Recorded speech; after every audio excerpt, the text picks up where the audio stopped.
තෙරුවන් සරණයි ජෙසුපීටයි මේ වීඩියෝ එක ගොඩක් විශේෂ වීඩියෝ එකක්. මොකද මේ රට මේ මොකද වුණේ අපි හැමෝම කතා කරේ මේ සම්බුද්ධ ශාසනයේ තියෙන දෙවිවරු රකින්න රට ඇයි මෙහෙම වුණේ? ඉතින් මේ පිළිබඳ මේ සියලු දේ හැමෝටම තේරෙන විදිහට ආධ්‍යාත්මික වශයෙන් මම පැහැදිලි කරන්න යන්නේ. ඉතින් විශේෂයෙන් මම කියන්න ඕනේ මම මගේ නාලිකාවේ මේ රට ලොකු අඳුරක් කරා පීඩාකාරී තත්ත්වයකට යන බවත් ඉතින් ඒකෙන් ගැලවෙන්න අපි කොහොමද ආධ්‍යාත්මික ශක්තිය ගොඩනගා ගන්නේ කියන එකත් මම ගොඩක් තැන්වලදී මගේ TikTok නාලිකාවේ YouTube නාලිකාවේ සඳහන් කරා. ඉතින් මොකද බුදුදහම කියලා එක විදිහකට අපි වැරදි පැත්තෙන් සමහරක් තැන්වලදී අල්ලගෙන ඉන්නවා කියන එකත් මම ගොඩාක් පැහැදිලි කරා. ඉතින් විශේෂයෙන් මේ වීඩියෝ එක මම කියනවා මේ බුද්ධ ශාසනය බබලවන්න හිතන මේක ස්වර්ග රාජ්‍යයක් දෙවියන්ගේ රාජ්‍යයක් කරන්න හදන හැමෝටම මොකද මම මේ සරලව දැන් ගොඩක් අය අනාවැකි කිව්වා විවිධ දේවල් කිව්වා ඇයි මේ රටට මෙහෙම වුනේ හිතා ගන්න බැරි දේවල් හිතා ගන්න බැරි පැටලෙලි තත්යකට සමහර විට ඔයගොල්ලෝ පත් වෙලා ඇති. ඉතින් මම කියන්න ඕනේ කලින් විශේෂයෙන් මම මේ දේවල් නිකන් කටට ආවට කියන හිතලුත් නෙමේ දෙවියන් විසින් මට පෙන්눔 කරන මම ඒවා ප්‍රත්‍යක්ෂ කරගන්න දේවල් තමයි මම සමාජ මාධ්‍යයට විශේෂයෙන් මුදා හරින්නේ. ඉතින් ඉවර වෙනකම් බලන්න අනිවාර්යෙන් ෂෙයා කරන්න අමතක කරන්න එපා. මේක Taman දෙයක් ගන්නවා නම් මෙතන සත්‍යතාවක් තියෙනවා කියන එක. ඉතින් ඇත්තටම අපි ගොඩක් දුරට අපි විද්‍යාව කියන දේ ගැන අපි ගොඩාක් ඔළුවට අරගෙන හිටියා. නේ විද්‍යාවට ඕන දෙයක් කරන්න පුළුවන්. මේ විද්‍යාව කියන දෙයට නැඹුරු වෙලා අපි සමහරක් විට විද්‍යාව පාවිච්චි කරා දෙවියන් නැහැ කියන තැනට. දෙවියන් කියන්නේ කවුද? දෙවියන් කියලා නෑ. දැන් විද්‍යාව දිනුනොයි කියලා. හැබැයි මේ මහා වරුසාවත් එක්ක විද්‍යාවනේ ෆෝන් සිග්නල් නැතුව ගියා මිනිස්සු ගොඩක් අසරණ වුණා. ඉතින් මං කියන්නේ අපි හැමෝටම සීමාවක් තියෙනවා. ඒ කියන්නේ අපි මනුෂ්‍යයන් වශයෙන් මනුෂ්‍යයෙකුට දකින්න සිතන්න පුළුවන් සීමාවක් තියෙනවා. අපි ගත්තොත් බල්ලෙකුට අපි වගේ දකින්න හිතන්න කල්පනා කරන්න ශක්තියක් නැහැනේ. ඉතින් අපිට එහා ගියපු සීමාවක් තියන අය තමයි දෙවිවරු කියන්නේ. අපිට එහා දෙයක් පේන අය තමයි දෙවිවරු කියන්නේ. එතකොට මම මේ කියන්න හදන්නේ දැන් අනාවැකි කියන අය කොහොමද කිව්වේ? ඉතින් යම්කිසි ආධ්‍යාත්මය දියුණු කරගත්ත මේ දිව්‍ය බලවේගත් එක්ක ගනුදෙනු කරන අයට සමහරකට ඉදිරියේ අපිට පේන්නේ නැති මනුෂ්‍යයන්ට පේන්නේ නැති දෙයක් සාමාන්‍ය මනුෂ්‍යයන්ට පේන්නේ නැති දෙයක් පෙන්눔 කරන්න පුළුවන්. මොකද ඒ දිව්‍ය ශක්තියින් එක ගනුදෙනු කරන හින්දා මම දැක්ක සමාජ මාධ්‍යයේත් ඉතින් ඕගලන්ට ලොකු පැටලෙල්ලක් ඇති විවිධ අය මේ පිළිබඳ අනාවැකි සඳහන් කරලා තිබ්බා. විශේෂයෙන් දේවගැතිවරු පාස්ටර්ස්ලා ෆාදර්ස්ලා ඒ වගේම බණ භාවනා කරන ස්වාමීන් වහන්සේලා වගේ අයත් ගිහි අයත් ආධ්‍යාත්මික තැනකට ආපු අය මේ ගැන කියලා තිබ්බ. හැබැයි ඉතින් ගොඩක් වෙලාවට අද සමාජයේ ලොකු වැරද්දක් ඉතින් අද මොකද හේතුව මේ දේවල් වෙන්න ප්‍රධානම හේතුව තමයි මේ රට ඇතුලේ සුදුසු මිනිස්සු සුදුසු තැන්වල නැති එක. ඉතින් එක පැත්තකින් දේව කෝපයක් තියෙනවා සාපයක් තියෙනවා. ඉතින් මේ දේවල් මැද්දේ තමයි මේ දෙවෙනි. ඉතින් ඇත්තරම මේක මම මේ කියන දේ ඔයගොල්ලන්ට පේන්නේ නැහනේ. දැන් මම කිව්වොත් එහෙම මේක මේ සුරාසුර යුද්ධයක් කිව්වොත් එහෙම මිනිස්සු එක එක විදිහට හිතනවා. ඉතින් නේ මේවා වෙන්න පුළුවන් අපිට පේන්නේ නැහනේ. S2කට මේකයි මම කියන්නේ අපිට එහා කියපු සීමාවක් මම මොකද අනිවාර්යෙන් මේ වීඩියෝ එකත් එක්ක විශේෂයෙන් මම නැවත කියනවා රැඳිලා ඉන්න මම මේ හැමදේම මේ වෙච්ච දේවල් පැහැදිලි කරනවා බොහොම සරලව ගොඩක් වාගේ ජීවිතේට වැදගත් වෙයි.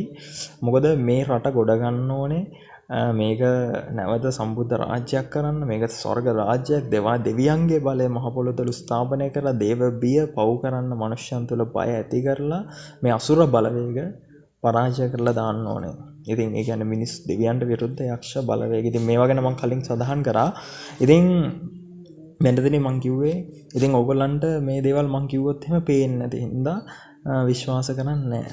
හැබැයි ඉතින් ඔයගොල්ලෝ අහලා ඇති අපි රාම රාමායනේ සුරාසුර යුද්ධ ගැන සඳහන් කරලා තියෙනවා. බුදුදහමෙත් සුරාසුර යුද්ධ ගැන. ඊට පස්සේ දෙවියන් වහන්සේ ගත්තොත් දෙවියන් අතරයි යක්ෂයන් අතරයි ඇතිවෙච්ච දේවල් ගොඩක් සඳහන් කරලා තියෙනවා. එතකොට මේක අපිට එහා ගියපු සීමාවක් දැක්ක සිත දියුණු කරපු මිනිස්සු තමයි මේ ගැන සඳහන් කරේ. එතකොට සිත දියුණු කරපු ආධ්‍යාත්මය අතින් ශක්තිමත් මිනිස්සු සාමාන්‍ය මිනිස්සුකට වැඩිය හැම වෙලෙම ඉස්සරහින් ඉන්නවා. ඉතින් ඇත්තටම මම විශේෂයෙන් කියන්න ඕනේ දැන් මාත් එක්ක කතා කරන මේ ආධ්‍යාත්මය ශක්තිය ගොඩනගාගත්ත මේ දේවල් තේරුම් ගත්ත පිරිසක් ඉන්නවා. යම්කිසි පිරිසක් ඉන්නවා. ඉතින් හැබැයි ඇත්තටම මේ ව්‍යසනයේ ඇතුළේදී මම කතා කරා වැඩි ලොකු පිරිසකුත් නෙමෙයි. ඉතින් ඇත්ත කියන්න බෑ. ගොඩක් ඒගොල්ලන්ට ඇත්තටම හානියක් වෙලා නැහැ. ඉතින් මට එක අයියා කෙනෙකුත් කතා කරලා කිව්වා එයාගේ ගෙදරට අඩි 2ක් විතර වතුර තියලා වතුර පාර නැවතුණා කියලා.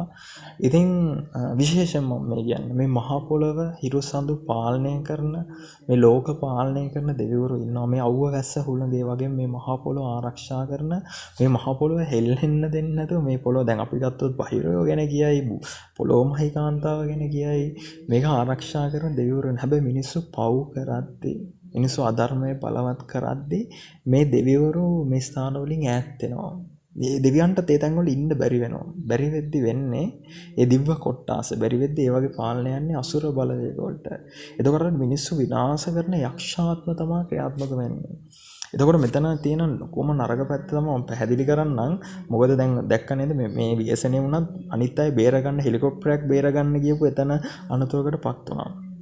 එතකොට මේ යක්ෂ ආත්ම මේ දේවල් වල වුණාම දෙවියනුත් මිනිස්සු අතර දෙවියන්ගේ බලයත් හරිය විදිහට ක්‍රියාත්මක වෙන්නේ නැති වුණාම ඒ පිහිට වෙන්න යන මිනිස්සුන්ට තනතුරු වෙනවා කරදර වෙනවා. ඒ කියන්නේ කිසිම විදියකින් මේවා මැඩපවත්තන්න බැරි විදියට නිකන් අර මිනිස්සුන්ට හැප්පෙන්න බැරි විදියට මේවා ඉතා දරුණු විදියට වෙනවා. එතකොට එක දෙයක් තමයි මම හැමදාම කතා කරනවා මේ අපිට ඔක්සිජන් නැත්තම් අපි මැරෙනවනේ. ඒ වගේ තමයි දෙවිවරු නැත්තම් මොකද නොපෙනෙන ලෝකේ වෙන වදුර වලින් ප්‍රශ්න වලින් අපිව ආරක්ෂා කරන්න ඉන්නේ දිව්‍ය කොට්ටාස දෙවිවරු. ඉතින් මිනිසුන්ට පේන්නේ නැති හින්දා මේක මිනිස්සු විශ්වාස කරන්නේ නැහැ. ඒක හොඳට මතක තියාගන්න. මොකද අපේ මනසට නැත්තම් අපිට විවිධ විදිහට ශක්තිය ඉඟි පණිවිඩ මේ දෙවිවරු අපිට දෙනවා. ඒක සාමාන්‍යයෙන් ආධ්‍යාත්මික කියන්නේ සාමාන්‍ය මිනිස්සුෙකුට උනත් දෙවි කෙනෙක් විසින් පණිවිඩයක් දෙන්න පුළුවන්. මනසට හෝ මේක කරන්න එපා. ඔයාට මේ ඉදිරියේ වෙන දෙයක් ගොඩක් වෙලාට මිනිස්සු එළියට මේ දේවල් කතා කරන්නේ තමන් තනියෙන් ගත්තොත් එහෙම සමහරක් දේවල් දෙයක් වෙන්න කලින් සාමාන්‍ය මිනිස්සුන්ට දැනෙන අවස්ථා තියෙනවා. එතකොට අපිට අපේ වටේ ඉන්න අපිව ආරක්ෂා කරන අපිට මඟ පෙන්වන මේ දිව්‍ය බලවේග මේ විදිහට ක්‍රියාත්මක වෙන අපිට පණිවිඩ දෙනවා. ඉතින් ඒ වගේ තමයි මේ දැන් මොකද මේ දේ පිළිබඳව මට කතා කරන සමහරක් අයත් කිව්වා ඒගොල්ලන්ටත් මෙහෙම දැනුණා. ඉතින් කියන්න ගියේ නෑ සමාජයට මෙහෙමයි. සමහරකට ගොඩක් අය ඒක කියන්නේ ක්‍රියාත්මක වෙන්නෙත් නෑ. ඒක අනිත් අයට විහිළුවක් වෙයි. විවිධ විදිහට හිතනවනේ. ඉතින් ඇත්තටම මේ රටේ පාලකයන් හරි මිනිස්සු මෙහෙම එක්කෙනෙක් දෙන්නේ නෙමෙයි ගොඩක් අය මේ වගේ අනාවැකි කියද්දී ටක් ගාලා මේ ටික බල්ලා දෙනවා. ඒවට ක්‍රියාමාර්ග කලින් ගත්තා නම් ඊට වැඩි ජීවිත අපිට රැක ගන්න තිබ්බා. ඉතින් විශේෂයෙන් මම මේ කියන්නේ මේවා මේ ව්‍යසන මේ දේවල් අපි නවත්ත ගන්න ඕනේ. හැබැයි මේ අන විදිහට මේ මම කියන මේ දේවල් තුළ මිනිස්සු ශක්තිමත් වුනේ නැත්තම් මේවා නවතින්නේ නැහැ. හැබැයි අපි නවත්ත ගමු. ඉතින් ඒකට මම මේ කියන්නේ මේ වීඩියෝ එක ෂෙයා කරන්න හැමෝටම දාන්න. මොකද මේ ලොකු ගැඹුරු දෙයක් පැහැදිලි කරන්නේ. ඔයගොල්ලෝ දන්නේ නැති තව දැනගන්න ඕන දේවල් තියෙනවා නම් මගේ සීමාව ඉඳගෙන. මොකද දෙවියන් විසින් විවිධ අය දෙවියන් විසින් මිනිස්යන්ව පාපය අඳුර බලවත් වෙද්දී ඒ අධර්මයේ බලවත් වෙද්දී අසුරයන් නැත්තම් යක්ෂ බලවේග බලවත් වෙද්දී විනාශකාරී ආත්ම බලවත් වෙද්දී දෙවියන් විසින් මිනිස්යන්ව විවිධ විදිහට පාවිච්චි කරනවා. පුළුවන් අයව ශක්තිය දෙන්න පුළුවන් අයට විවිධ විදිහට සමහරක් අයට ලෙඩසුව කරන්න ශක්තිය දෙනවා. සමහරක් අයට අනාවැකි කියන්න ශක්තිය දෙනවා. ඉතින් ඇත්තටම ගත්තොත් ඒ අතර මාව දෙවියන් විසින් මාව එක්තරා විදිහකට පාවිච්චි කරන මිනිස්සෙක් මාව. ඉතින් එතකොට මම කියන්නේ මගේ සීමාව ඇතුළේ ඉඳගෙන මම මේ මට දැනෙන මම කරන්න ඕන දේ මට පෙන්වන මාර්ගය තමයි ඔයගොල්ලන්ට දෙන්නේ. මේක මං හිතනවා මේ රටටම ගොඩක් වැදගත් වෙයි. ඒ නිසා මං කියන්න පුළුවන් විදිහට මේක ෂෙයා කරන්න අනිත් අයට. ඉතින් මෙතනදී හේතුව තමයි මේක නවත්ත ගන්න නම් හේතුව තමයි සුදුසු මිනිස්සු මේ පහුගිය කාලයේ ඇතුළතදී ඇත්තටම ගත්තොත් ඒ කියන්නේ දෙවියන් ගැන විශ්වාසය තියෙන ධර්ම මාර්ගයේ හැසිරෙන මේ රට ගැන ආගම දහම ගැන බුදු දහම ගැන හිතන කරුණාව මෛත්‍රිය තියෙන මිනිස්සු මාර විදියට විඳෙව්වා. ඒ මිනිස්සුන්ට මාර විදියට පීඩාවක්. ඒ මිනිස්සු සුදුසු තැන නෙමෙයි. ඒ කියන්නේ ඇත්තටම බලලෝභී තමන් ගැන හිතන ආර්මාර්ථකාමී ඒ මිනිස්සු ආයතන අස්සේද පාලනයේද පරිපාලනය තුළ ඉතා ඉහළ ඒ තැන්වල වැජබෙන්න ගත්තා. ඉතින් එතකොට දෙවියන්ගේ රැකවරණ මිනිස්සුන්ට නැති වෙනවා. ඉතින් එතනදී මම මේ විශේෂයෙන් කියන්නේ මෙතනදී මේ ව්‍යසන නවත්ත ගන්න නම් මම මේ කියන එක එකපාරට කරන්න අමාරු. මිනිසුන්ට එකපාරට මේ කවුද අපි තැන දෙන්න ඕනේ, කවුද මම කියන්නේ සුදුසු මිනිස්සුන්ට සුදුසු තැන දෙන්න ඕනේ. එතකොට මිනිසුන්ට ප්‍රශ්නයක් වෙයි තැන දෙන්න ඕනේ කාටද, මොකද කරන්න ඕනේ මේ ප්‍රශ්න වලින් ගැලවෙන්න. එතකොට විශේෂයෙන් මම පැහැදිලි කරන්නම් කාටද තැන දෙන්න ඕනේ කියන එක. එකපාරට කරන්න අමාරු ඒ සමහරක් විට. හැබැයි තමන්ගේ ආධ්‍යාත්මය දියුණු කරන්න අංක එක. එතකොට තමන්ටම තේරෙයි තමන් කාටද තැන දෙන්න ඕනේ කියලා. එතකොට මේ රට ඇතුලේ ගොඩක් ආධ්‍යාත්මය දියුණු කරගත්ත දෙයක් පෙනෙන දැනෙන දෙවියන්ගේ බලයේ ශක්තිය තියෙන මිනිස්සු මේ රට ඇතුලේ හිටියා. සමාජයේත් ඉන්නවා, නැතුව නෙමෙයි. හැබැයි මේ මිනිස්සු අඳුන ගන්නත් මිනිස්සුන්ට බෑ. හැබැයි දැන් ඉස්සරහා කාලයේ ඇතුළතදී ඒ වගේ මිනිස්සු අඳුන ගන්න ඕගොල්ලන්ට ගොඩක් දේවල් පෙන්눔 කරයි. ඉස්සරහට වෙන කාලෙත්. එතනදී මම විශේෂයෙන් කියන්නේ ඒ වගේ ආධ්‍යාත්මික ශක්තිය තියෙන දෙවියන්ගේ ආශිර්වාදය තියෙන. මොකද මේ රටට දෙවියන්ගේ ආශිර්වාදය නැති වෙලා තියෙන. ඒකයි මේ ව්‍යසන ඇති වෙන්නේ, මේ පීඩාකාරී තත්ත්වයන් ඇති වෙන්නේ. අපි අහලා තියෙනනේ වසංගත රෝග ඉස්සරහා විශාලා මහනුවරුණත් මේ දුර්භික්ෂයක් එද්දී රතන සූත්‍රය දේශනා කළා දෙවියන්ට කන්නලව් කරලා තමා ඒ ව්‍යසනේ නවත්තගත්තේ. ඉතින් දැන් මේ නියසනේ නවත්ත ගන්න නම් මේ රටේ දෙවියන්ගේ ආශිර්වාදය තියෙන දෙවියොන් උනත් සහාය දෙන මිනිස්සුන් ඉන්නවා. ඒ මිනිස්සුන්ගේ ඒ මිනිස්සුන්ට මූලිකත්වය දෙන්න ඕනේ. ඒ මිනිස්සුන්ගේ මොකද ගොඩක් දුරට දැන් මම සමාජෙත් දැකලා දෙන හොඳ ආධ්‍යාත්මික දේවල් දැනුම් සම්මාරයන සමාජගත කරන මිනිස්සු ඉන්නවා. හැබැයි මේ මිනිස්සු කතා කරනවා විතරයි. මිනිස්සුන්ට උපදෙස් මමත් ඒක තමයි ඇත්තටම කරන්නේ. මමත් කතා කර මේ දේ කියනවා. හැබැයි ඒගොල්ලන්ගේ ප්‍රතිපත්ති, ඒගොල්ලන්ගේ ක්‍රියාවන්, ඒගොල්ලෝ කරන්න හදන, ඒගොල්ලන්ගේ කියන්නේ මනසින් ප්ලෑන් කරන, හිතන පතන දේවල් සමාජය ඇතුලේ ක්‍රියාත්මක වෙන්නේ නැහැ. ඒ කියන්නේ දැන් ඇත්තටම මම පැහැදිලි කරනනම් තව සරලව දැන් අපි ගත්තොත් පාලකයෙක් ගත්තොත් රටේ එයාට යම්කිසි ඕන තැනක ක්‍රියාත්මක කරලා එයාට තීරණයක් අරගෙන යම්කිසි දෙයක් රට ඇතුලේ එයාට කරන්න පුළුවන්. ඒ මොකද එයා ඉන්න තැනත් එක්ක. හැබැයි අපි ගත්තොත් එහෙම ආධ්‍යාත්මය දියුණු කරපු ගොඩක් අය භෞතිකව මං කියන රටේ ලෝකේ එහෙම තැන්වල ගොඩක් නැහැ.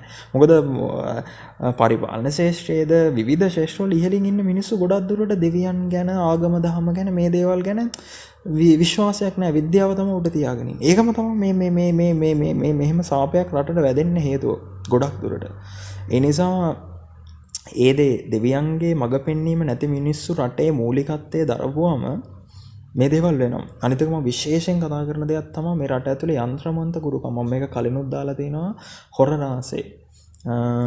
තමන්ගේ බලය උදෙසා තමන්ගේ ආත්මාර්ථකාමී තමන්ගේ පටු අරමුණු ඉෂ්ට කරගන්න යන්ත්‍රමන්ත ගුරුකම් කියනවා මේ රට ඇතුලේ ඉතා දරුණු විදිහට මේ විනාශකාරී පාපී ආත්ම බලවත් කිරීමක් මේ රට ඇතුලේ එනවා. මේ නිසා ගොඩක් මිනිස්සුන්ගේ ජීවිත අමනුෂ්‍ය ගහන වලට අහු වෙලා ඒ කියන්නේ මත්ද්‍රව්‍යයට බැහැවීම ඊට පස්සේ විවිධ වැබ්බැහිවීම් තියෙනවානේ. අපි ගත්තොත් එහෙනම් ඊට පස්සේ මානසික අසන්තුලිතතාවන්, විවිධ මානසික රෝග මේ ඇති වෙන්න හේතුව ගොඩක් දුරට මේ අමනුෂ්‍ය බලපෑම. ඉතින් මේවට ලොකුම හේතුව තමයි එක පැත්තකින් අර ජේසුස් වහන්සේ බුදුහාමුදුරුවෝ බලවත් කරන්න එපා කිව්ව මේ යක්ෂ බලවේගත් එක්ක ගනුදෙනු කරන ඒ අඳුරු ධර්මතා මේ රට ඇතුලේ බලවත් කරනවා. ඒක මම සරල උදාහරණයක් කියන්නම්. අපි පත්තරයක් අරන් බලන්න වශීකුරුකම් කරනවා, නඩු හබෝල්ට ජය මේව අරන් දෙනවා.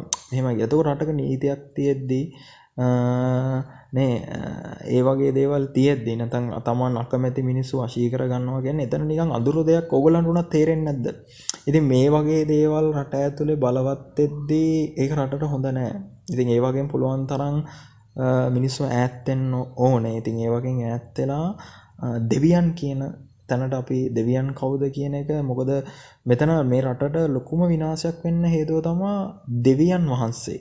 නැත්තම් දෙවියන් කියන්නේ කවුද? දෙවියන්ගේ බලපරාක්‍රමය කොහොමද? දෙවියන් මොකද්ද මේ ලෝකයේ තුල තන කාර්යය කියන එක දෙවියන්ගේ සහාය අපිට අවශ්‍යයි. මට උනත් අවශ්‍යයි. මොකද මමත් ප්‍රශ්න පීඩා එද්දී මොකද මම නොදන්න දේවල් එනවා මමත් දෙවියන්ට යාඥා කරන කෙනෙක්. දෙවියන්ට යාඥා කරලා දෙවියන්ගෙන් මම මගේ ප්‍රශ්න වලට උත්තර අරගෙන මගේ පාර හදාගෙන බොහොම නියඬව මගේ ආධ්‍යාත්මික ගමන යන කෙනෙක්ද. විශේෂයෙන් මම කියන්නේ මේ රට ඇතුලේ මිනිස්සුන්ට මෙල්ල කරන්න බැරි අසුර බලවේග උඩට අවිල්ලා තියෙන මම ඒක කලිනුත් පැහැදිලි කරා. ඒකෝර මම ඉතිහාසෙත් එක්ක මම මේ දේ තව ටිකක් පැහැදිලි කරන්නම්.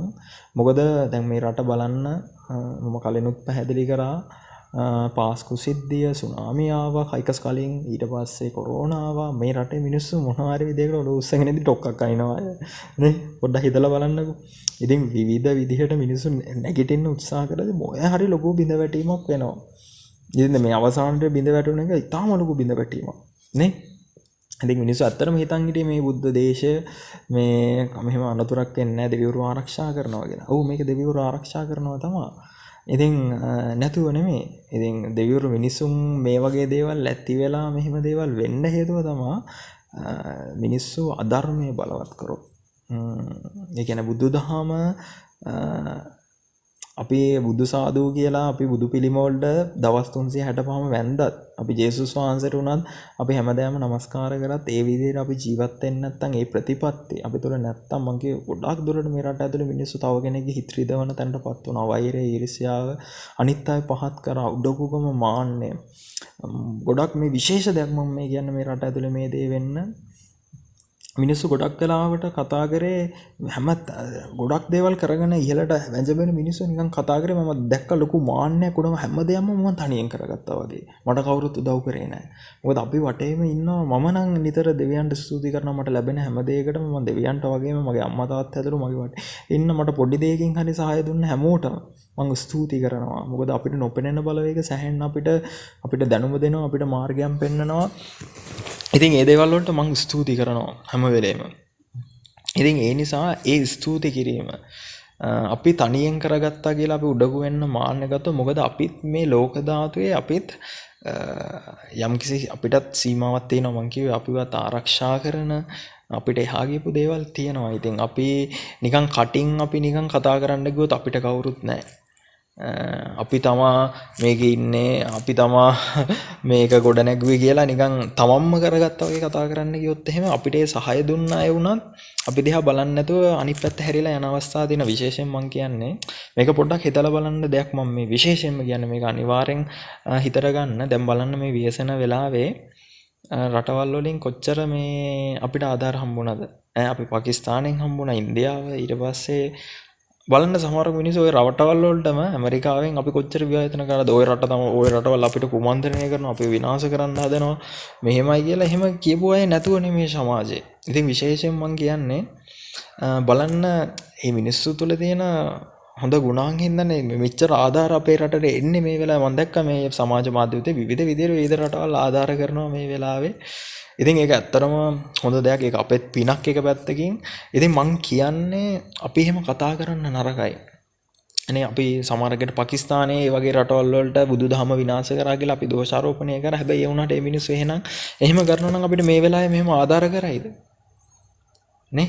ඉතින් ඒ නිසා පොඩ්ඩක් හිතලා බලන්න මේ දේවල් අපි හිතෙන් මවා ගන්න එපා කිසිම දෙයක්. අපි එළියෙන් පේන මිනිස්සුන්ගේ හොඳ දකින්න. මිනිස්සු පහත් කරන්න එපා. උඩගුකම මාන්න ඇති කරගන්න එපා. හිත රිදීම් ඇති කරන්න එපා. ඉතින් විශේෂයෙන් මම කියන්න ඕනේ මම මේ අසුර පැත්තක් ගැන කතා කර හිටියේ. මොකද අධර්මිෂ්ඨ පාලනය. සමහර කාලවලදී මේ අධර්මිෂ්ඨ පාලකයෝ පහළ වුණාම ඒ බලය බෙදින්න කිසිම පාලකයෙකුට කිසිම කෙනෙකුට බැරි වෙනවා. එතකොට මිනිස්සුන්ට බලන් ඉන්න වෙනවා ඒ අඳුර පරාජය කරන්න පුළුවන් ඒ අධර්මිෂ්ඨ රාජ්‍ය පරාජය කරන්න පුළුවන් කවුරු හරි බලවත් මිනිහෙක් පහළ වෙනකන්. ඒ කියන්නේ ලොකු බලයක් තියෙන ප්‍රඥාවක් තියෙන දිව්‍ය ශක්තියක් තියෙන මිනිහෙක් පහළ වෙනකන් ඇත්තටම බලාගෙන ඉන්න වෙනවා. ඉතින් ඒ වගේම තමයි අසුර පැත්ත. සමහරකට මේ මහා පොළොවේ මිනිස්සු පව් කරද්දී මේ විවිධ ප්‍රබල අමනුෂ්‍ය අසුර බලවේග. ඒ කියන්නේ විනාශකාරී ආත්ම බල සම්පන්න වෙනවා. එතකොට මේ බලවේග බලවත් වුණාට පස්සේ විශේෂයෙන් ওই යంత్రමන්ත්‍ර මායා අඳුරු බ්ලැක් මැජික් කියන අඳුරු දේවල් බලවත් කරනාට පස්සෙත් ඒ වගේ බලවේග රටක් තුළ අවදි වෙනවා. ඒ බලවේග අවදි වුණාට පස්සේ මේ ස්පල්ලයෙන් ඉන්න දිව්‍ය බලවේග වලටත් ඒගොල්ලන්ව මැඩ පවත්තන්න බෑ. එතකොට ඉහළින් ඉන්න ප්‍රබල දිව්‍ය කෙනෙක් පල්ලෙහාට එනකන් නැත්තම් ඒ අඳුර පරාජය කරන්න පුළුවන් යම්කිසි යුග පුරුෂයෙක් ආධ්‍යාත්මික ශක්තියක් තියෙන මිනිසෙක් පහළ වෙනකන් බලන් ඉන්න උනා. ඉතින් සරලම උදාහරණ මම පැහැදිලි කරන්නම්. ඉතින් ඔතනදී තියෙන බුදුරජාණන් වහන්සේ මාරයා පරාජය කරන්න පහළ වුණේ. කියන්නේ ලෝකේ තියෙන ලොකුම බල සම්පන්නම මිනිසුන්ව මුලා කරගෙන ඉන්න අඳුර පරාජය කරන්න බුදු කෙනෙක් තමයි පහළ වෙන්නේ මාරයා පරාජය කිරීම. ඒ වගේම තමයි ජේසුස් වහන්සේ. ඒත් එන්නේ සාතන යක්ෂව පහාචය කරන්න. දේව වචනේ රැගෙන ඉන්නේ. ඉතින් ඒ නිසා මම විශේෂයෙන් කියන්නේ මේ වෙලාවේ මේ රට ගොඩ ගන්න සුදුසු මිනිස්සුන්ට තැන දෙන්න. මේ දේ මම කතා කරන දේ වටිනවා කියලා ඕගොල්ලන්ට දැනෙනවනම් අනිවාර්යෙන් ෂෙයා කරන්න. ඒ වගේම එකතු වෙන්න. එකතු වෙන්න සහයෝගය දෙන්න පුළුවන් විදියට ආධ්‍යාත්මය දියුණු කරන අයත් මිනිස්සුත් එක්ක මේ රටට මොකද බුදුදහමෙත් තියෙනවා කාය කර්ම වලට වැඩිය මනෝ කර්ම බලවත් කියලා. මනසින් කරන දේවල්. මම ඒක පැහැදිලි කරන්නම්.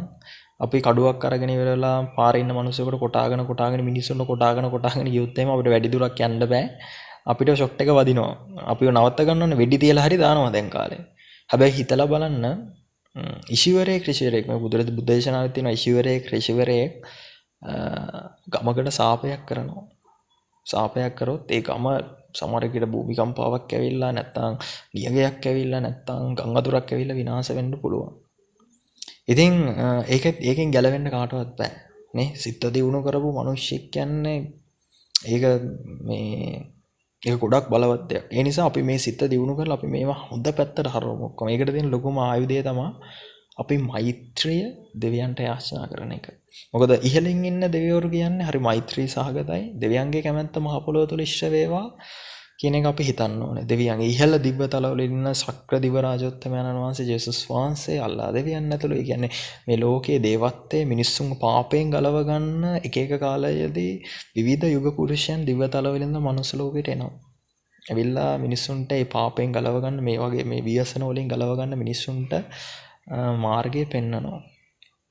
ඉතින් එතකොට දැන් අද වෙලා තියෙන්නේ මිනිස්සු කොච්චර අධර්මයෙන් බලවත් වෙලාද මනුෂ්‍ය බලයකට අහු වෙලාද අසුර බලපෑම් වලට අහු වෙලාද කියන්නේ මිනිස්සු එහෙම කතා කරන හැම දෙයක් කියන මිනිස්සුන්වත් විවේචනය කරනවා පහත් කරනවා hina වෙනවා. එතකොට මේ වගේ ව්‍යසන එනවා. මොකද පහුගිය කාලේ ඒවා සෑහෙන්න වුණා. ආධ්‍යාත්මික විවිධ ශක්තියින් තියෙන මිනිස්සු මාධ්‍ය ඉස්සරහට ගෙනල්ලා විවිධ විදිහට ඒගොල්ලන්ගේ ශාරීරික ඝාතය වුණා. ඉතින් එහෙම කරන්න එපා. හැමෝගෙම හොඳ දේ ගන්න. සමහරක් විට ආධ්‍යාත්ම කොච්චර දියුණු කරගත්තා කියපු කෙනෙක් වුණත් වැරද්දක් කරන්න පුළුවන්. යම්කිසි වැරදි දෙයක් කරන්න පුළුවන් නැතුව නෙමෙයි. හැබැයි ඒවම අල්ලගෙන මෙයා කරන්නේ නැද හොඳ දේ ගන්න. ඉතින් වැරද්දක් කරොත් ඒගොල්ලන්ටත් උඩ ඉන්න දෙවියන් වහන්සේ දෙවියන් මේ ලෝකේ විශ්ව සාධාරණ නීතියක් තියෙනවා. සාධාරණේ රකින්න දෙවිවරු ඉන්නවා. මම ඒගොල්ලන්ව විශ්වාස කරනවා. ඒගොල්ලෝ ඒක ගැන බලාගයි. අපි අපේ ආගම තුළ තමන්ගේ ආගම මොකක් තුලත් ඒ තුළ මේ වෙලාවේ අපි ශක්තිමත් වෙමු. විශේෂයෙන් මම කියනවා මේ වෙලාවේ දෙවියන්ට කියන්න මේක ආරක්ෂා කරන්න. මොකද දෙවියන්ට කන්නලව කරන්න මිනිස්සුන්ට ඉස්සරහට වෙනවා. දෙවියන් ගැන විශ්වාසය දේව බිය මනුෂ්‍යයන් තුළ ඇති වෙන්න ගන්නවා. හැබැයි දෙවියන්ට කන්නලව කරොත් දේව බිය අපි ඇති කරගත්තොත් අපි මේ ප්‍රශ්න වලට ඉක්‍රමන විසඳුම හම්බෙයි. ඉතින් ඒ වගේම මම කිව්වේ මේ වෙලාවේ ආධ්‍යාත්මය දියුණු කරන මේ දේවල් ගැන කතා කරන මිනිස්සුන්ට පොඩ්ඩක් මූලිකත්වය දීලා ඒගොල්ලෝ වටේ රොක් වෙන්න මම දැක්කා. මම කිව්වේ කලිනුත් මම කීප දෙනෙක් මේ දේවල් ගැන අනාවකිත් කියලා තිබ්බා. ඒ වගේ මෛත්‍රිය වපුරන මිනිස්සුත් එක්ක විශේෂයෙන් ඒ කියන්නේ මෛත්‍රිය කරුණාව ආදරය කියන දේව වචනේ අරන් යන දෙවියන් වහන්සේත් එක්ක ඉන්න මම විශේෂයෙන් කියනවා මේ රට ඇතුළේ ඉන්න දේව ගැතිවරු පාස්ටර්ස්ලා ඒගොල්ලත් ගොඩක් ලොකු දෙයක් මේ රට වෙනුවෙන් කරනවා. ඒ වගේම බුදුදහමේ ඉන්න බෞද්ධ ආධ්‍යාත්මය දියුණු කරගත්ත මිනිස්සු ඉන්නවා. ඒගොල්ලත් එක්ක එකතු වෙන්න. ඒ වගේම ආධ්‍යාත්මික ශක්තියින් තියෙන අයත් එක්ක අද මම මේ දේ කතා කරනවා. මොකද සමහරකට මම නැවත එකම දේ කියන්නේ මම මිනිස්සුන්ගේ ඔළුව වලට යන්න මේ දේ. ඒ නිසා ඒ අයත් එක්ක එකතු වෙන්න මේ වෙලාවේ පුළුවන් තරම් ආධ්‍යාත්මික අතින් ශක්තිමත් වෙන්න. මොකද මනසින් කරන දේවල් ගොඩක් බලවත්. මොකද මේ වැටිච්ච රට ගොඩ ගන්න දෙවියන්ගේ සහයෝගය අත්‍යවශ්‍යමයි. දෙවියන් ගැන විශ්වාසයක් නැති නිසාමයි අපි ගොඩ එන්න කොච්චර හැදුවත් සමහරක් තැන්වලදී අපි ආයෙ කඩාගෙන වැටුනේ. ඒ කියන්නේ දෙවියන්ගේ රැකවරණේ නැති මිනිසුත් එක්ක දෙවියන් ගැන විශ්වාසයක් නැති මිනිසුත් එක්ක මේ රට යන්න බෑ. ඉතින් ඒ නිසා මම විශේෂයෙන් කියනවා මේ රටේ පාලකයන්ට හැමෝටම ඉහළින් ඉන්න අයට මේ පිළිබඳ විශ්වාසය ඇති කරගෙන මේ ගමන යන්න පටන් ගන්න මේ රට ගොඩනගන්න. ඉතින් මම කියන්නේ දැන් මේ රටේ මම ජනාධිපතිතුමා ඇත්තටම ගත්තොත් එහෙම ඇත්තටම මේ වෙලාවෙ ඉතින් Tamanට පුළුවන් විදිහට Tamanගේ දැනුම පද්ධතිය යනවා මේ රට ගොඩනගන්න. හොඳ දෙයක් කරනවා. ඉතින් මං කිව්වේ මං කිසිම කෙනෙක් විවේචනය කරන්නේ නැහැ. ඔයගොල්ලොත් විවේචනය කරන්න එපා. සහයෝගය දෙන්න. හැබැයි මෙහෙම දෙයක් තියෙනවා මම මේ පැහැදිලි කරන්න ආධ්‍යාත්මික පැත්තෙන්. මොකද ඇත්තරම රටේ පාලකයා වුණත් මේ අඳුරත් එක්ක මේ රටේ තියෙන මිනිස්සුන්ගේ අර පව කියන එක බලවත් වෙලා තියෙනවා. අසුර බලවේග බලවත් වෙලා තියෙනවා. එතකොට මේක අනිත් පැත්ත හරවන්න ප්‍රබල ආධ්‍යාත්මික ශක්තියක් තියෙන නායකයෙක් බවට පත් වෙන්න ඕනේ. ඉතින් විශේෂයෙන් ඉතින් මං කිය ඔයගොල්ලෝ මේක අනිවාර්යෙන් ෂෙයා කරන්න මේ රටේ පාලකයන්ට මේක ගොඩක් වැදගත්. මොකද ඒගොල්ලෝ වුණත් ආධ්‍යාත්මික පැත්ත කියන දේ හදාගෙන මේ රට ගොඩනගන්න ක්‍රියාත්මක වුණේ නැත්තම් ඒගොල්ලන්ටත් මේක කරගන්න බැරි විදිහට අඩපණ වීම වෙන්න පුළුවන්. ඒ නිසා ආධ්‍යාත්මික අතින් ශක්තිමත් වෙන එක දෙවියන් පිළිබඳ දේව වචනය විශේෂයෙන්ම බෞද්ධයට කියනවා බයිබලයේ කියන එක කියවන්න පටන් ගන්න. ඒ දේවල් පටන් ගන්න. මොකද මොන දේවල් කරත් මිනිස්සුන්ට සල්ලි තිබ්බත් මිනිස්සු කෑවත් කණ්ඩ බොන්න හොඳට තිබ්බත් මොන දේවල් තිබ්බත් සමහරක් වෙන මිනිස්සුන්ගේ ජීවිතවල සතුට නැහැ. ඉතින් අද වෙලා තින්නෙත් ඒක. ඒ මොකද දෙවියන් මිනිස්සුත් එක්ක නැහැ. දෙවිවරු කියන්නේ හරි සතුටින් ප්‍රීතියෙන් ඉන්න කොට්ටාසයක්. අද දෙවිවරු මිනිස්සුත් එක්ක නැති හින්දා තමයි මිනිස්සු මොන දේවල් කරත් මිනිස්සු ඇත්තටම සතුටින් නෙමෙයි. ඉතින් ඒ නිසා දෙවියන් කවුද? දෙවියන්ගේ වටිනාකම මොකක්ද? දෙවියන්ගේ රැකවරණය අවශ්‍යයි. මොකද බුදුහාමුදුරුවෝ දේශනා කළා තියෙනවා මේක බොහොම පැහැදිලිව දෙවියන්ගේ රැකවරණය මනුෂ්‍යයන්ට අවශ්‍යයි කියන එක බුද්ධ දේශනාවේ ගොඩක් තැන්වල තියෙනවා. දෙවිවරු මනුෂ්‍යයන්ව ආරක්ෂා කරනවා කියන එකත්. ඉතින් ඒකට කොහොමද අපි ජීවත් වෙන්න ඕන විදිහක් තියෙනවා. දෙවියන් පිළිබඳ විශ්වාසය තියෙන්න ඕන. අපි විශ්වාස කරොත් තමයි දෙවිවරුන්වත් අපිට රැකවරණය දෙන්නේ. ඉතින් විශේෂයෙන් තවසරයක් අවසාන වශයෙන් මම මේ කියන්නේ ඔයාට මේ වීඩියෝ එක දැනුණා නම් අනිවාර්යෙන් ෂෙයා කරන්න, අනිත් අයට දැනුවත් කරන්න. මේ ව්‍යසන වලින් මේ හැමදේම මේ රට ගොඩ ගන්න පුළුවන්. එච්චර හිතන තරම් අමාරු නෑ මේ රට මේ වැටිච්ච විදිහට මේ රට ගොඩ නගන්න පුළුවන්. හොඳ දැනුම පද්ධති මේ රට ඇතුලේ තියෙනවා. හොඳ ආධ්‍යාත්මික ශක්තියින් තියෙන දිව්‍ය බලය, දිව්‍ය ශක්තිය දෙවියන් වහන්සේගේ නැත්නම් දෙවියන්ගේ මඟ පෙන්වීම තියෙන මිනිසු පිරිසක් මේ රට ඇතුලේ ඉන්නවා. ඉතින් දෙවියන් එක ගනුදෙනු කරන බොහොම නිහඬව ඇති සමහරක් අය සමහරක් අය සමාජ මාධ්‍ය සමහරක් දේවල් කතා කරනවා. ඉතින් ඒ හැමෝම එක්කහසු වුණොත් මේ රට ගොඩනගන්න පුළුවන්. ඒ වගේම දැන් මේ වෙලාවේ මම දැක්කා ගොඩක් මිනිස්සු ඇත්තටම ආධාර උපකාර කරනවා. තමන්ගේ තියෙන පෞද්ගලික ධනය පවා වියදම් කරනවා. ඉතින් මේ හැම දෙයක්ම හරි විදිහට ඒවා හරි ඒ ලැබෙන මිල මුදල්ද හැම දෙයක්ම හරි විදිහට හරි ප්ලෑන් එකකට හරි සැලැස්මකට අපි අරන් ගියොත් එහෙම මේ රට ලොකු කාලයක් යන්නේ. ඉතින් මේ රට ගොඩ ගන්න. ඉතින් ඒ නිසා මං කිව්වේ මේක ගොඩ ගන්න බැරි ලොකුම හේතුව තමයි මිනිස්සු ආධ්‍යාත්මික පැත්තෙන් දුර්වල වීම, දෙවියන් බුදුන් ගැන විශ්වාසය නැතිවීම, ආගම දහමින් ඈත් වීම කියන දේ තමයි අංක එකම දේ. ඉතින් ඒ නිසා මං කියන්නේ මේ ව්‍යසන මේ නවත්ත ගන්න පුළුවන්. හැබැයි මේ ව්‍යසන මං අවසාන වශයෙන් කියන්නේ මේ රටේ ඉන්න සුදුසු මිනිස්සුන්ට මේ රටේ මේ තැන්වලට සුදුසු තැන්වලට පත් වෙන. ඉතින් විශේෂයෙන් මං කියන්න ඕනේ මේ රට ගොඩ ගන්න දැනුම බුද්ධිය ශක්තිය තියෙන මිනිස්සු ඒ තැන්වල නෙමෙයි ගැළපෙන තැන්වල නෙමෙයි ඉන්නේ. මේ මිනිස්සු හිර වෙලා මොකද රටට මං කලිනුත් සඳහන් කරලා දිනවා රටට බන්ධනයක් කරලා තියෙනවා, ගුරුකම් කරලා තියෙනවා. මේ අසුර බන්ධනයක් රට ඇතුලේ ක්‍රියාත්මක වෙනවා. ඒ අක්ෂ බලවේගයට අහු වෙලා ජීවිත විනාශ වෙලා තියෙනවා. මේක ගැන තවසරයක් සිහියෙන් හිතන්න. මේ මං කියන දේ මේක එකපාරට මේක හිතේ ඕගොල්ලන්ට මේක නිකන් මේ හිතලුවක් වෙන්න ඇති මෙහෙමයි කියලා. නෑ ඒ නිසාම තමයි මේ රටට මේ මෙච්චර විපත් ආවේ.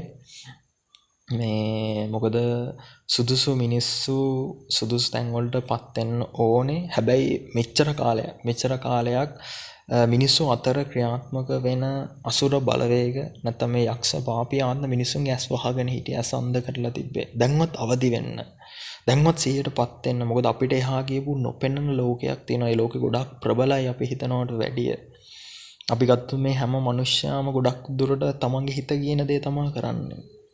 තමන්ගේ හිතට එන දේ තමයි හිත කන්න කිව්වම කනවා, බොන්න කිව්වම බොනවා, අරුට ගහන්න කිව්වොත් ගහනවා. ඒ වගේ මේක මේ වෙලාවට කියන්න කිව්වොත් කරනවා. ඉතින් මිනිසුන්ගේ හිත පාලනය කරන බුදුහාමුදුරු සිත දිනු කළා තමයි හැමදාම දැක්කේ. හිත පාලනය කරන මිනිසුන්ගේ මනසට බලපෑම් කරන බලවේග තියෙනවා. සෑහෙන්න දිනවා. මේ මිනිස්සු ඇත්තටම ගත්තොත් රූකඩ වගේ. එක පැත්තකින් දිව්‍ය බලවේග විසින් මිනිස්සුන්ව පාලනය කරනවා, අසුර බලවේග විසින් පාලනය කරනවා. සමහරවිට මාව ගත්තොත් එහෙම යම්කිසි දිව්‍ය බලවේග හරහා මාව යම්කිසි පණිවිඩයක් මාන්ට සමාජයට දෙනවා. හැබැයි ඒ වගේ කතා කරන මිනිස්සු මේ රටට ගොඩක් වැදගත්. ඒගොල්ලන්ගේ වටිනාකම දැනගෙන අපෙන් ගන්න පුළුවන්. මේ වෙලාවෙම කියනවා මගෙන් ගන්න පුළුවන් ප්‍රයෝජනේ ඕගොල්ලෝ ගන්න ඕගොල්ලෝ දැනගන්න ඕනේ. ඉතින් මම දන්න දේ මම ළඟ තියෙන දැනුම මම පුළුවන් තරම් මම දෙනවා සමාජයට මේ රට ගොඩනගන්න. ඉතින් ඒ විශේෂයෙන් එකතු වෙන්න මේ වෙලාවේ විශේෂයෙන් මම කියන්නේ මේ වෙලාවේ කාත් එක්කවත් නෙමෙයි එකතු වෙන්න ඕනේ මේ රට ගොඩනගන්න නම් මේ සාපෙන් ගැලවෙන්න නම් මේ රටේ ආධ්‍යාත්මය දියුණු කරන තමන්ගේ හිතට දැනෙන ආධ්‍යාත්මික ශක්තියින් තියෙන බලයක් තියෙන දෙවියන් එක්ක ගනුදෙනු කරන කරුණාව මෛත්‍රිය කියන දේවල් තියෙන ආධ්‍යාත්මික ශක්තියින් තියෙන මිනිස්සුත් එක්ක තමා එකතු වෙන්න ඕනේ. මොකද අනාගතයේ ප්‍රබල ආධ්‍යාත්මික නායකයෙක් පහළ වෙනවා. ඉතින් ඒකට තමා මේ කාලේ හැදෙන්නේ. ඉතින් ඒ වටේ ගොඩක් ආධ්‍යාත්මය දියුණු කරමින් මිනිස්සු ආධ්‍යාත්මික යුගයක් කරා යනවා. ඒක දන්නවා. ඉතින් මේ සම්බුද්ධ රාජ්‍ය ගොඩනගන්න විශේෂයෙන් දෙවියන් වහන්සේගේ රාජ්‍ය සම්බුද්ධ රාජ්‍යයක් මේ රට තුල ගොඩනගන්න හදන මිනිස්සුන්ට විශේෂ පණිවිඩයක් මගේ වීඩියෝ එක. ඒ නිසා ඔයා ඒ වෙනුවෙන් දෙයක් කරා නම් මෙතෙක් අනිවාර්යෙන් මේක ෂෙයා කරන්න අනිත් අය අතරට යවන්න මේ වීඩියෝ එක. මේක විශේෂ වීඩියෝ එකක්. මේක දෙවියන් විසින් ඔයගොල්ලන්ගේ අතටපත් කරන දිව්‍යමය ඖෂධයක් දිව්‍යමය බලයක් සහිත වීඩියෝ එකක් මේක. ඒක මම ඉස්සිර වශයෙන් කියනවා. ඒක ඔයගොල්ලන්ට සාක්ෂි ලැබෙයි ඉස්සරහට අනිවාර්යෙන් මේක බලන අයට මම මේ කියන දේ සත්‍යයක් කියන එක ඉස්සරහට ලොකු සාක්ෂියක් ලැබෙයි. එහෙනම් හැමෝටම තෙරුවන් සරණයි. ජේසු පිහිටයි.